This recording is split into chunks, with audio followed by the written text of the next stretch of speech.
d'intensité, moins d'excitation, moins de mouvement, d'énervement sur cette deuxième manche par rapport à la première. Max Henstey, autant d'un super départ tout à l'heure, est à nouveau totalement à l'extérieur. Vous vous souvenez, le Britannique, il est quasiment sorti en tête au bout de la ligne droite, il est totalement à l'extérieur, numéro 99. Attention, moins de 30 secondes.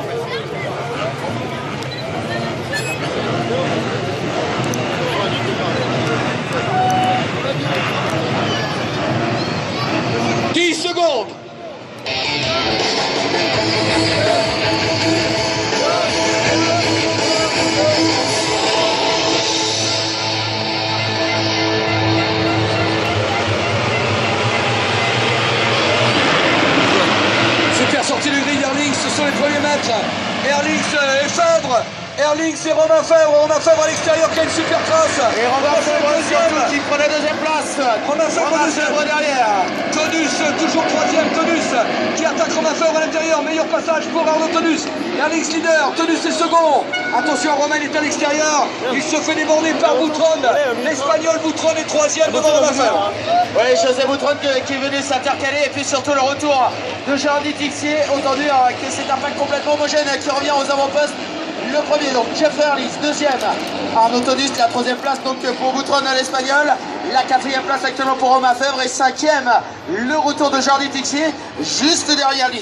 Nous retrouvons notamment Tim Geiser, le Slovaque, qui n'a pas dit son dernier mot, qui a fait une première manche plutôt qu'un 1 et autant dire qu'il va essayer bien sûr de se relancer. Allez, le match, c'est ce que l'on attendait.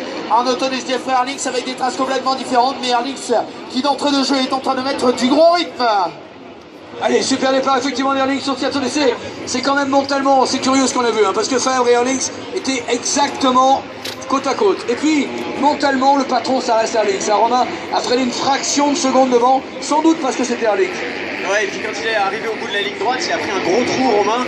Il a préféré bien assurer son virage. Et finalement, Erlings, lui, il avait la trajectoire parfaite et il s'échappe directement en tête. Mentalement, il était un léger ton en dessus. Mais ça va se réduire ces écarts. Il faut s'imaginer, il faut se croire capable d'aller chercher Erlings et Romain est capable. Pendant ce temps-là, Romain Favre qui vient de passer à la troisième position, qui a dépassé José Boutron l'Espagnol et qui essaye de se projeter maintenant du côté d'Arnaud Tonus, même si ça va être dur lorsque l'on voit la vitesse à laquelle ils sont partis. Et puis surtout Jordi Tixier qui vient de passer cinquième.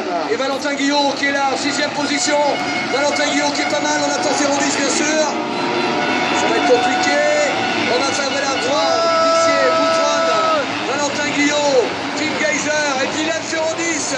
Dylan Ferrodis à la poursuite de Tim Geiser.